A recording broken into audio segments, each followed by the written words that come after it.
Is this still a thing? Oh, okay. Hey everybody, how you doing? Tekking101 here, and welcome back to a new episode of Yu-Gi-Oh! Histories! This will be episode number 13. I know, it's been a while. Haven't made a single new episode of Yu-Gi-Oh! Histories throughout 2019.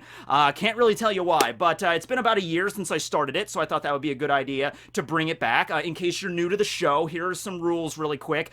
This is certainly not a show where I talk about, like, competitive uses for Yu-Gi-Oh! Cards. I don't play this game competitively, and I'm not really up to date on all the new types of cards and rules and all that stuff. However, what I do is I talk about my past history with the game and stuff I remember from it growing up. Not just the card game, but also the anime and other related properties. Okay, that's essentially what this is. And I'm here to entertain, alright? So that's what this show is all about. And the other reason why I wanted to get back into it, not just because, you know, it's been about a year since I started it, but the other day, I discovered something. I rediscovered something, I should say. Something that I thought for the life of me I had just locked up in my brain as just one of those stupid moments as a child when you got fooled. You got hoodwinked. You just, you know, you thought something was gonna be a way, and you got all excited for it, and you just had your hopes just shattered into a million little tiny glass shards. And you try to pick them up and paste them back together, but you're not getting that vase back, you know?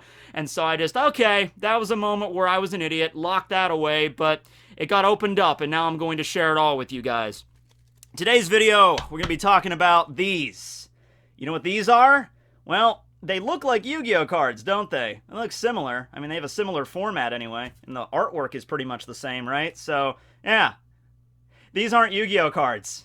Alright, so let me paint a picture for you here, alright? When I was a kid, probably between the ages of like 10 to 12, Yu-Gi-Oh! Was like everything to me, man. I loved the card game, I loved the anime, I had some video games I played, and more so than just myself, there were other kids at school that were just as obsessed with the game. That was like a golden era where you could go to school. Like, I wasn't the most popular kid in school, go figure, but there was a moment there, a brief moment, because you know how fads are, kids move from one thing to another, but there was a moment there where on the bus everyone would talk about Yu-Gi-Oh! And I could, you know, trade cards and stuff, and I felt like, man, I'm part of this. I belong, you know, they all like the same thing I like. And I'll tell you what, right at that moment, having the best cards was everything. Alright, trying to get the most rare cards, the cards you'd see in the anime, Yugi or Kaiba or Joey bust out, you know. I had that catalog of Yu-Gi-Oh! Cards I was looking through. Oh man, I want a Thousand Eyes Restrict, I want a secret rare Tri-Horn Dragon, I want the 5 pieces of Exodia. You're kids, you don't have any money, so I can't afford to go on eBay and buy a full set of Exodia back in like 2004 and whatever. So it was just, it was a potluck, you know, you buy the booster packs and you just hope you get something really good, and then you bring it to school or on the bus and you're like, check this out, man, I got Exodia's left arm. I'm like, no way, you know? And so that's really the setup for this story, but it leads to a certain business, okay? There's a business, you know, a store, I guess would be the term. I guess, yeah, it's a store, in my local area. I live out in the country, alright, so there's really not much in terms of, like, gaming shops. Pretty much you got Walmart, and that was it growing up. But there was another store in the area called Direct Value Outlet. How to describe this place? Sounds, just by the name, it sounds like a discount store, right? And it was, but it wasn't the same kind. Like, I worked at Dollar Tree for 7 years. Dollar Tree had at least, like, new merchandise we would get in, and we would open the boxes and stock it on the shelves, like brand new merchandise. Direct Value Outlet was like the nexus of all of the merchandise that was damaged or just messed up upon shipment. It just somehow found its way into this one store, okay? So it's like if it was a grocery store and you had like a can of like dented yams, it looked like someone hit it with a ball-peen hammer, you know, you just throw it away, right? No, it would somehow end up on the shelf at Direct Value Outlet for like a nickel. If you worked in a hardware store and you found like a big case of like rusted, corroded screws that you'd think nobody would wanted, they would somehow end up at Direct Value Outlet, alright? And that's what that place was, you know, old mangled boxes of cereal, but pretty much all the damaged goods ended up at this place, and people would buy it for cheap, okay? Now, in the back of this store, there was a glass display case which is where they kept all the stuff that they couldn't have kids just touching. You had, like, knives and, like, ninja weapons like katanas and shurikens and throwing knives and stuff. I don't think they sold real guns, but I think they had, like, airsoft rifles and pistols and stuff like that. And in that glass display case, that was the coolest part of the whole store, by the way. Like, most of it you don't care about. It's just honestly just junk. But that one part of the store with that glass display case, you could see some pretty crazy stuff in there. And one day, I was shopping there with my dad, and I saw a starter deck of Yu-Gi-Oh cards. But it wasn't like any other starter deck of Yu-Gi-Oh cards I ever saw in my life. Because what they do is, they were smart in the marketing of this, okay? This is a regular starter deck. This is like an official Konami starter deck. This is Yu-Gi Starter Deck Evolution, alright, with the Black Luster Soldier, okay? You notice how they have these boxes set up, right? So you have the box art of Yu-Gi, and then you see just the card artwork of the Black Luster Soldier, which oddly enough, it makes it look like the Black Luster Soldier is a normal card here. It's a ritual, of course, but you can't see the text of Black Luster Soldier. You can't see the actual card itself except for the artwork, okay? And so these knockoff, these counterfeit or bootleg cards, whatever you want to call them, were also packaged like that. Unfortunately, I didn't save any of the boxes. I should have had the foresight to know that when I bought these cards as a kid, you know, like I was going to make a series on YouTube 15 years later. Even if YouTube didn't exist in 2004, I should have known! But no, you just have to take my word for it. Yeah, the boxes were structured like that, where you could only see the artwork of the cards inside. And I'm looking at this card artwork, and I'm seeing Exodia. I'm seeing the Masked Beast, which was like an ultra rare ritual card. Masked Beast isn't really that great, but it's just like it's shiny and it's something not a lot of people had. The God cards. I think I saw one that had Slifer or Raw on there. I think it was Raw, if I'm remembering this correctly. All these really rare Yu-Gi-Oh cards. The stuff I saw in the anime. Stuff that honestly didn't even have an official English release yet. So my like 11-year-old mind was just blown to the back of the wall when I saw that, when I looked in the glass display case, and I'm seeing all these starter decks with these incredibly rare cards, and I'm looking at the price tag, and they're only like $10 each. $10 each to own Exodia. $10 to have the Gate Guardian. Honestly, this thing should be worth like 20 cents for how useful it is in the actual card game, but Gate Guardian, man, that was a secret rare back in the day in Metal Raiders. Like, oh my god, right? So I felt like I just discovered, like, crude oil in my backyard. Like, way howdy, you know? Like, okay. So, because it was in the glass display case, I had enough money to buy it, but I had to go get my dad. So I think I ran up to my dad like a raving lunatic. Like, Dad, you need to, Dad, oh my god. It's the happiest day of my life, Dad. And my dad's looking at, like, hardware tools or something, whatever, like, he's buying a new garden hose or something. He's just like, what, calm down, what? I'm just like, Yu-Gi-Oh cards. Some of the rarest Yu-Gi-Oh cards ever. I don't know how they got them, but they're here, and they're cheap. I felt like I was the only kid, because this was not the kind of store that a kid would just go into and shop. It was actually kind of a dreary warehouse kind of setup. I remember I had to use the bathroom in there once, and it was one of those stores that were just like, nope, can't let the kid use the bathroom. Have him piss his pants in the middle of the store then. Like, it was one of those places, right? So anyway, I'm like freaking out, and my dad is just like, okay, well, what? And I showed him to him, and I'm just like, yeah, please, you know? And he even asked me, my dad, he's like, well, how come these cards, you can't buy them anywhere else and you can only get them here? And my kid brain did not process that. I just assumed like, oh, well, yeah, I got lucky, you know? They knew something or somebody. Maybe these people knew, like, imports from Japan. I don't know, but I need to get them. So my dad's like, all right, whatever. And I had the money. I had like 20, 30 bucks on me at the time. So I bought like, you know, 2 of these starter decks, and super excited. And I got in the car and I opened them up, and I found these with such amazingly translated titles as Cartoon Black Devil Girl, Vampire, oh, Julie. Yeah, it's Zara the Mant, but no, did you know Zara the Mant's real name is Julie? I didn't until these cards. These cards were very helpful, as a matter of fact. Complete and utter garbage. Even as a little kid, that was probably the defining moment of my childhood, where I realized the world is a cruel and unforgiving place. where people will use marketing to an advantage. You know, the whole thing where it makes it look like there's a super rare card in there, and there really isn't. You know, and they weren't even like, if I saw it now, even if I never bought these counterfeit cards as a kid, if I never saw them, if I still saw them for the first time now, you'd be able to be queued up pretty closely, like, these are fake. Even the Yu-Gi-Oh logo they used was not the same Yu-Gi-Oh logo. Like, little things like that should have queued me up. But I was so excited as a kid.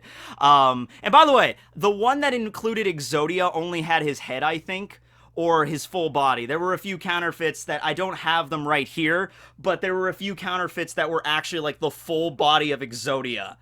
Isn't that great? And I love, look at the attack. It's infinite offensive strength.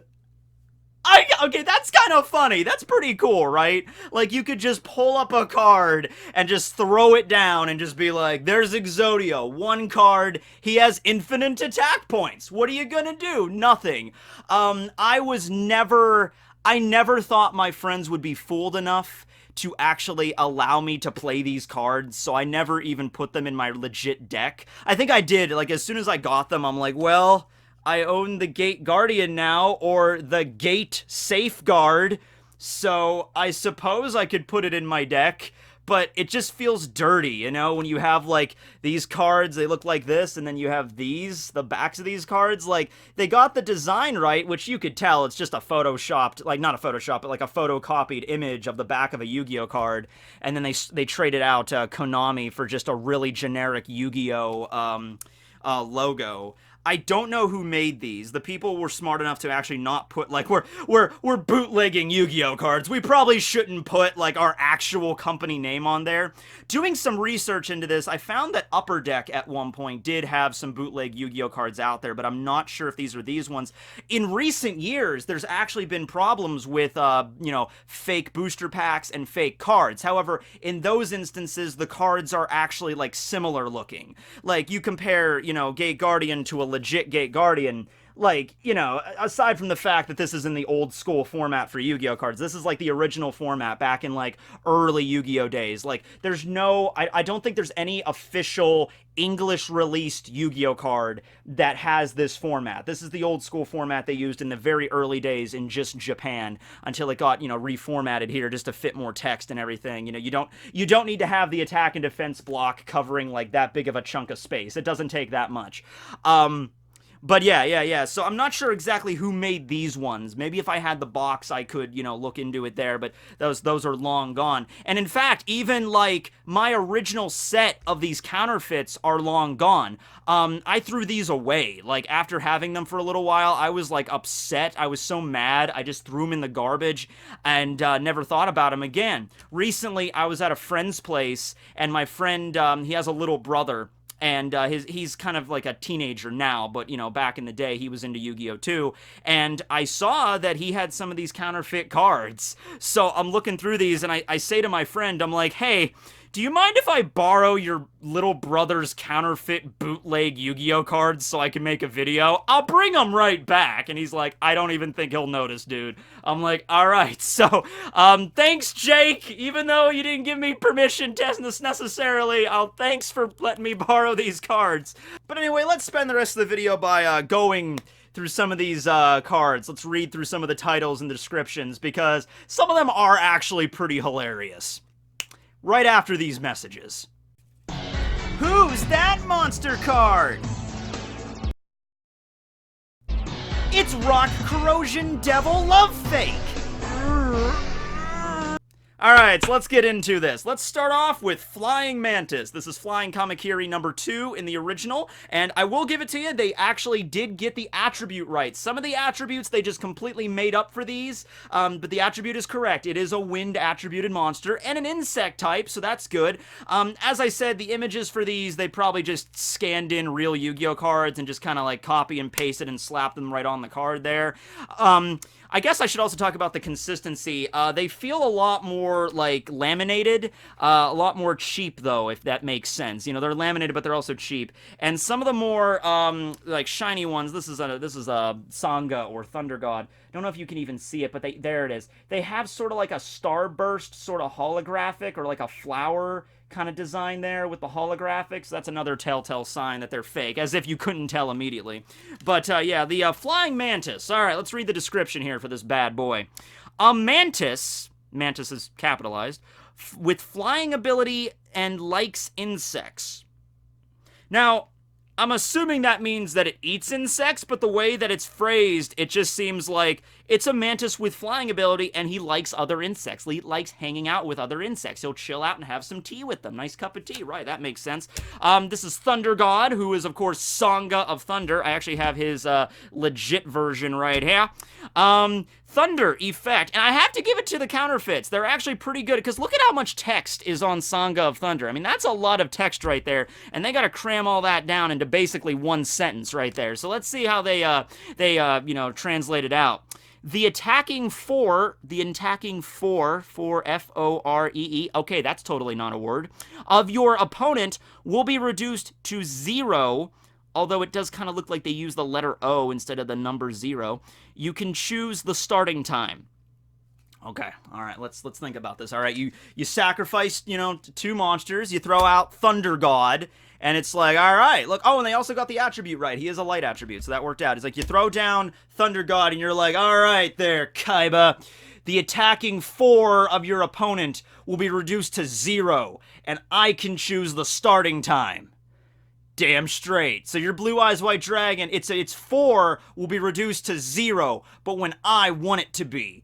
So, I'm reducing it to 0 now, and I guess it just stays at 0 forever. You choose the starting time. Doesn't talk about how long it lasts. It just stays 0 forever. Awesome. Cool effect. That's not OP in the slightest.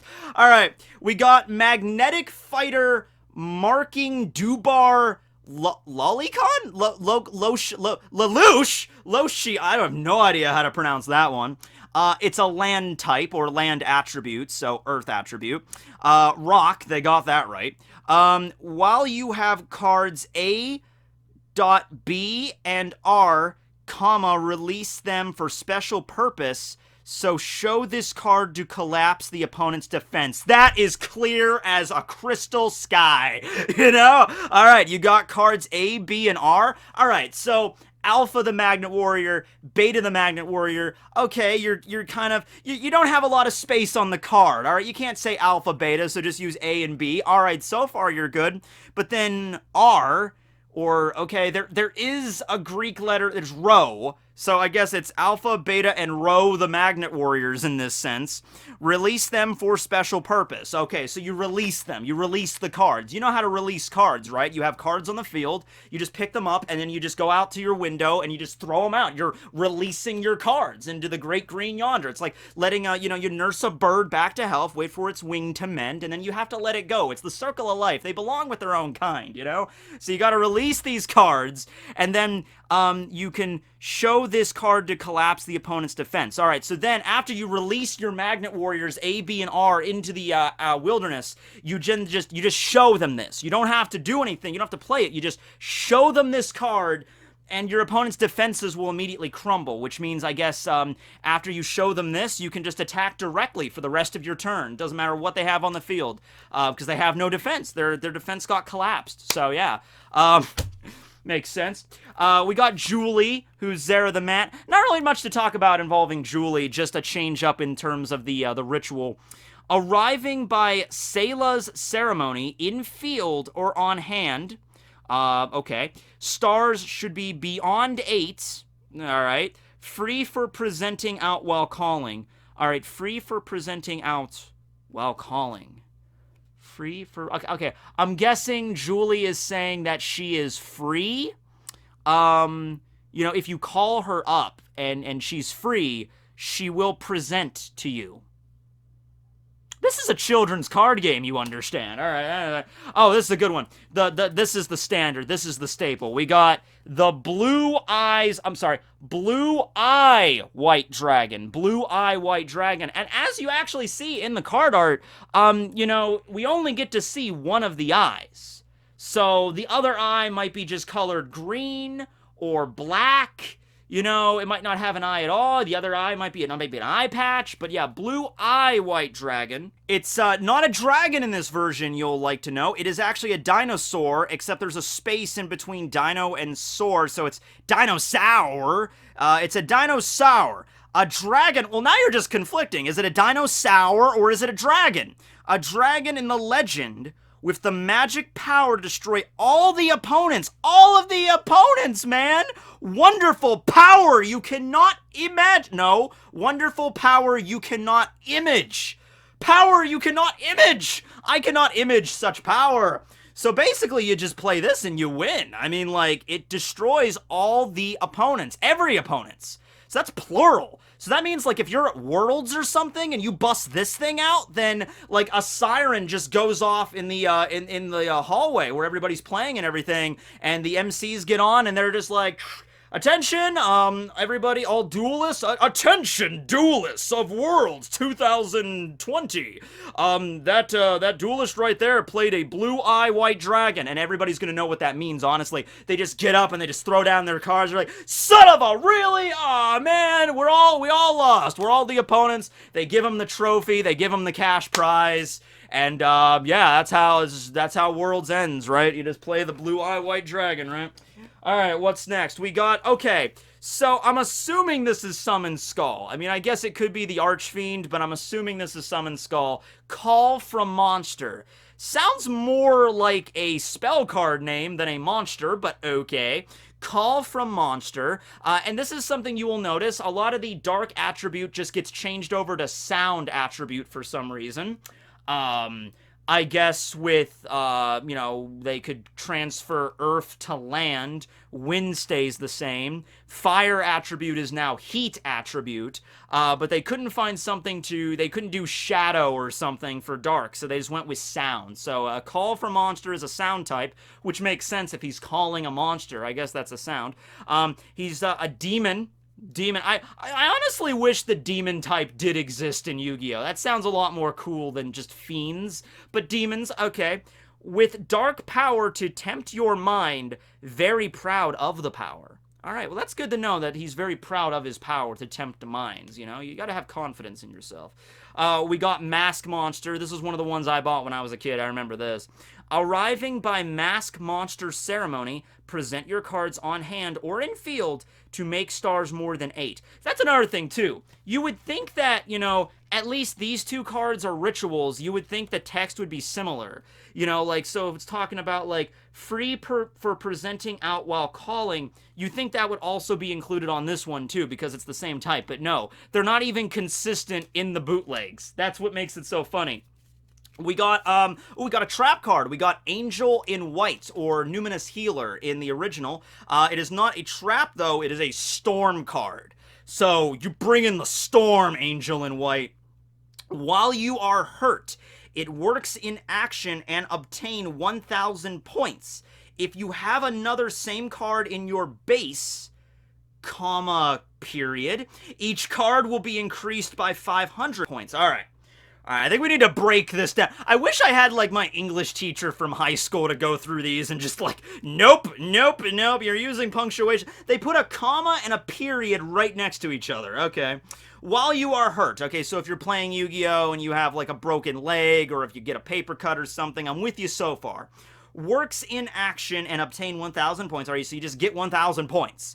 I guess they could be life points, or attack points, or defense points, or whatever points you want. You can get as many points as you want. Points on your Diners Club, or your airline, you know, of your choice. Frequent flyer points, whatever. What kind of points you want, you get them there. If you have another card in your base. Alright, so my base is, it's your deck. Or is it, wait, no. I think isn't it your graveyard with Numinous Healer? Alright, so your base is your basement. I guess basement is where you keep your graves. Makes sense so far. And each card will be increased by 500 more points. Okay, so you get to add 500 more points to your credit card score if you want, to your credit score. Alright, that would be a very useful card to have. Oh, this is great. We got Slifer, the executive producer. Actually, if they would have used that, that would have been more legit. Sky Dragon. God. You know what? So far, not bad. Honestly, I mean, it is a Sky Dragon, and he's a god. Alright. Animal God in Legend is the type. Animal God in Legend. Also, this is one of the instances where the attack and defense are not the same. They've usually been doing pretty damn good at getting at least the attack and defense the same. But here it's different because Slifer's attack points are dependent on how many cards you have in your hand.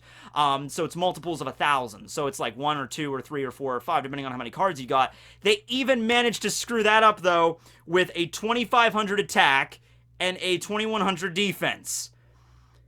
That is, I think, impossible. I mean, I guess unless you equip something to Slifer, or there's another effect that changes it up, but just on its effect by itself, it cannot have 2,500 attack points. Unless you, like, you have a card in your hand, you just rip it in half, and you just, 2,500. There you go, card and a half.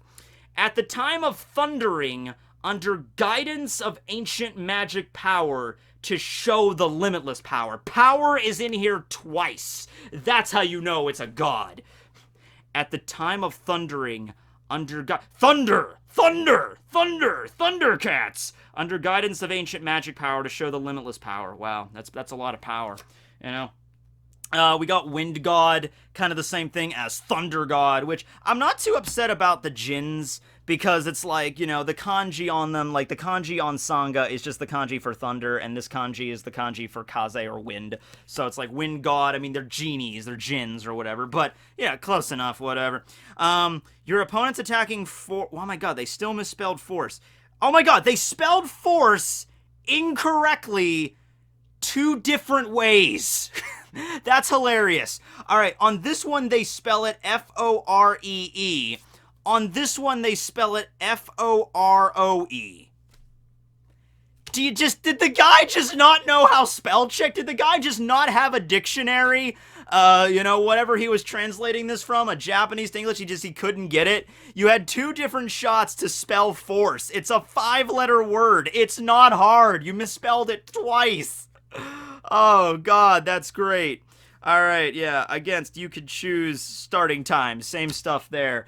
We got, Meteor B! We got Meteorite, Black Dragon. Now, this is a fusion card. I think this is the only fusion I actually have. So let's see how fusions work in this strange, broken universe that's kind of like ours in every way, except everything's just a little bit more shitty. Dragon and Combination is the type. You fuse True Red Eye Black Dragon, okay, and Meteorite Dragon. I think that, okay, they actually got really close to that card. It's Meteor Dragon, but they got close to it. Meteorite Dragon. Rock Corrosion Devil Love Fake. I mean, you really gotta stretch it, but it's like, I understand the title. It's just, you're really jumping through hoops to get there, right? It's okay. It is made of magma, which is a type of rock. And it also corrodes things, so corrosion. It looks like a demon or a devil, so devil. Love fake, because you're giving it to your opponent. That's the effect of the card. You give it to your opponent in Lava Golem, so love fake. Fake in the sense that your opponent can use the card, but there's limitations to it, because you're trapped in like the cage while the golem like drips magma on you and you lose life points. That's the effect of the card. But it's like, man, it's like, think of like a really simple card like Time Wizard. All right, and in this version it'd be like Chronos spell casting Merlin magical devil pixie.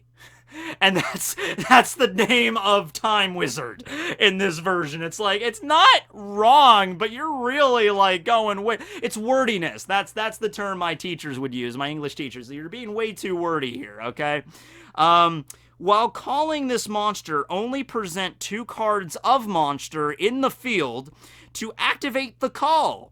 At the calling stage, calling Mr. Rock Corrosion Devil Love Fake, the controller will be boosted in the offensive by 1,000 points, while for special call, this does not work in common call. Alright, did you guys get all that? Did you get that? Alright, moving on. Blue Eye Cartoon Dragon. No call activated if no cartoon world in the field. Oh, at least they're consistent with that. It is a dinosaur cartoon. All right, so it's a dinosaur type, but it's a dragon. Yes. No opponent if destroyed. No opponent if destroyed. Man, I gotta really put on my thinking cap for this, man. Like, I know this is the wrong cap, but boy. Oh, by the way, as that made me remember something. While I was, I'll pull it up for you. While I was looking for extra, like, cards on Google this morning for this video, I saw this, and this is a Exodia Pokemon card that somebody made, like, photoshopped, and this looks like a million times more legit as a Pokemon card, even though Exodia is right there. All right, Exodia actually does appear in these. I'll show you that in a second. I don't have it, but I found images of it. You're gonna love it.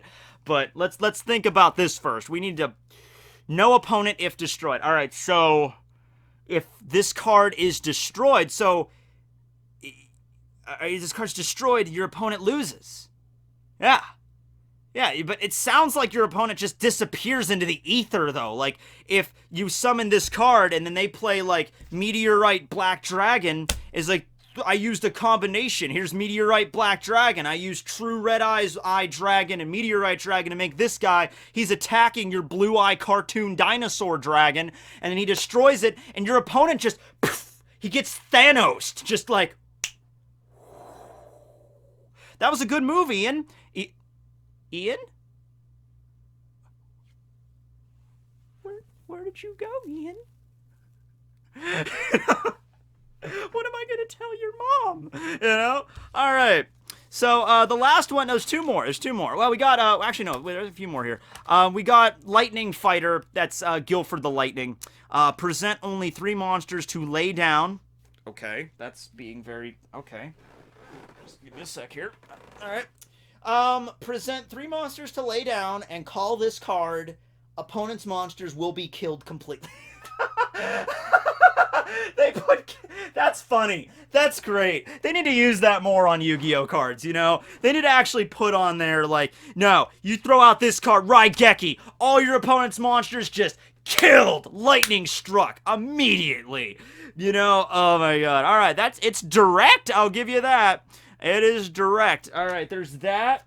There's Gate Safeguard, who's Gate Guardian, also a sound type. 4 call, please present Thunder God, Wing God, and Water God.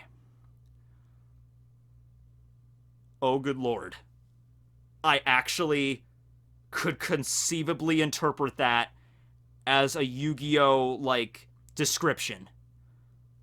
We found one! We found one that actually makes sense! Thunder God, Wind God, and I don't have the Water God. I don't have Suijin.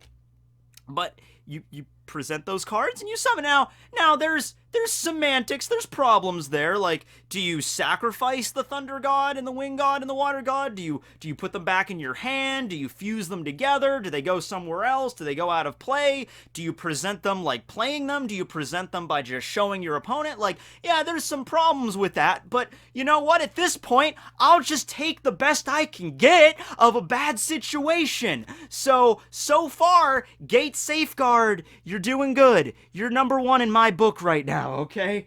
Alright, what's left? Cartoon Black Devil Girl. Oh wow, that text is really tiny to read that. In case that you have no cartoon world in field, nope, you gotta have like a freaking magnifying, like, monocle. Like, you play this card, they gotta break out one of those things, like those little magnifying things they use for, like, jewelry, you know, like to see the level of diamond. You gotta, like, alright, let's see what we got here. You know, while the cartoon world is destroyed, this card also is ruined. It's ruined, so if the cartoon world is destroyed, you gotta take this and, like, burn it, or soak it in bleach, or you gotta do something that ruins the card. If your opponent has no power to control the cartoon... What does that even mean? If your opponent has no power to control the cartoon, effective to launch the fighting to destroy the Black Devil, or Karosi Devil, can they not even spell the name of the card?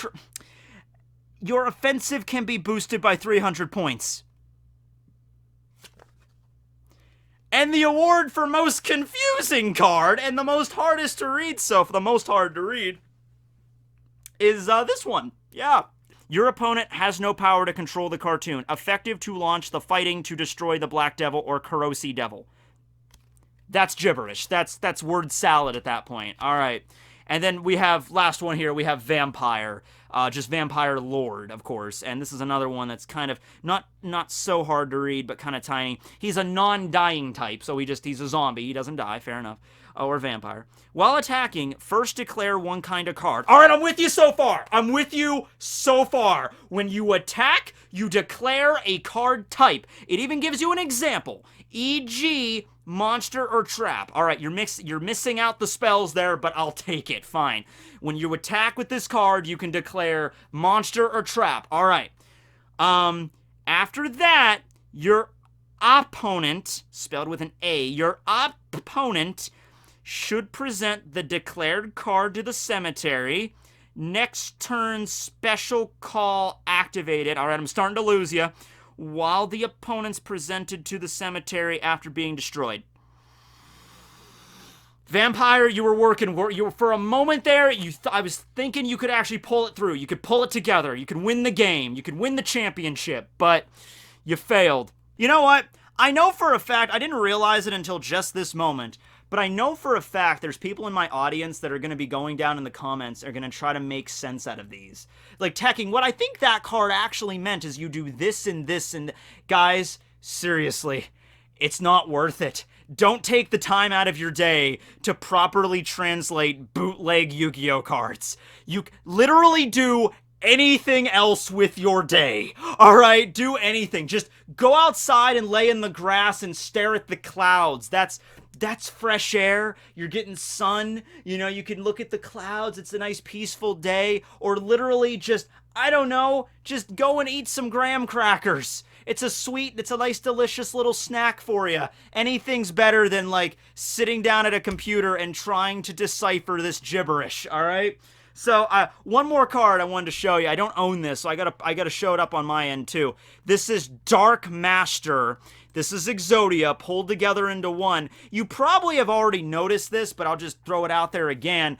Exodia, even if you take all of the different pieces of Exodia together, it doesn't actually make a full body. Like, there's like the lower half of his torso that just does not exist in these cards. So, in order to cover that up, they just throw a giant star right in the center like he's a freaking porn star. And he has limitless offensive... I just realized that doesn't even say offensive. That says offense sire. Limitless offense sire force. He's a fighter.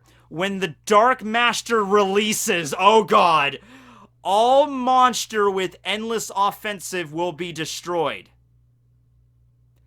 All monster, so plural and singular at the same time, that's tricky, with endless offensive, they spelled it right there, will be destroyed. All right.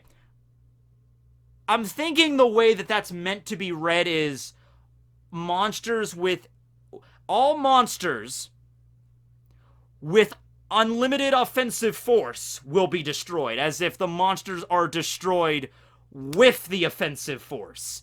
But the way it's worded here, without proper punctuation, it just comes out that all that Dark Master can do is destroy other monsters with limitless offensire points. Like, if your opponent has a Dark Master and you summon a Dark Master later, that Dark Master can destroy the old Dark Master. There can only be one Dark Master. I think the Dark Master was responsible for creating some of these, honestly. Alright, so, that went a lot longer than I expected it to be. I apologize for that, but damn, that was fun, wasn't it? That was great. That was my childhood right there. I I hope that you never had the displeasure of buying bootleg or fake Yu-Gi-Oh cards, at least ones that were not so blatantly fake like this. I understand that there's other, bootlegs of, like, boosters out there. Like, there was a Blue Eyes White Dragon bootleg, a few of them, actually, that were circulating around.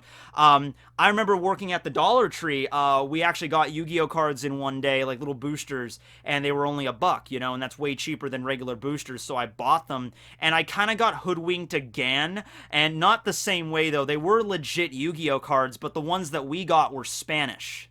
So I would buy the boosters, open them up, and I'd be like, oh, they're in Spanish. So legit, they are legit. They're legal. It's just that they happen to be written in Spanish, which I couldn't read. But I thought that was funny, too. I didn't, and the boosters were written in Spanish as well. Whatever the Spanish of, like, Blue Eyes White Dragon, like Azor something, whatever Spanish for dragon was. I just didn't read it. So that was, once again, just bottom line, before you buy trading cards, just examine the box first. Sometimes fakes and counterfeits are so similar you can't even tell the difference. Like, look at this. I can't even tell the difference between both of these. If it's not looking like legit, just don't buy them. If you don't see the Konami logo or it's looking really, really obviously fake, just make sure you read stuff before you buy it, That's the lesson of today's show, I guess. All right, well, everybody, have a great night, and remember to destroy card with offensive force special call only. Summon devil, love fake pixie. These are Yu-Gi-Oh tips from Tekking. I'm just imagining there's a parallel universe where these are the legit cards, and it's because it's a parallel universe, their grammar and alphabet is slightly different from ours, so these cards make perfect sense in that parallel universe. You get sucked into a parallel world, everything's the same, except these are the legit Yu-Gi-Oh cards. It'd be hell. I know, right? Alright. Later, everybody. It's good to be back, I guess.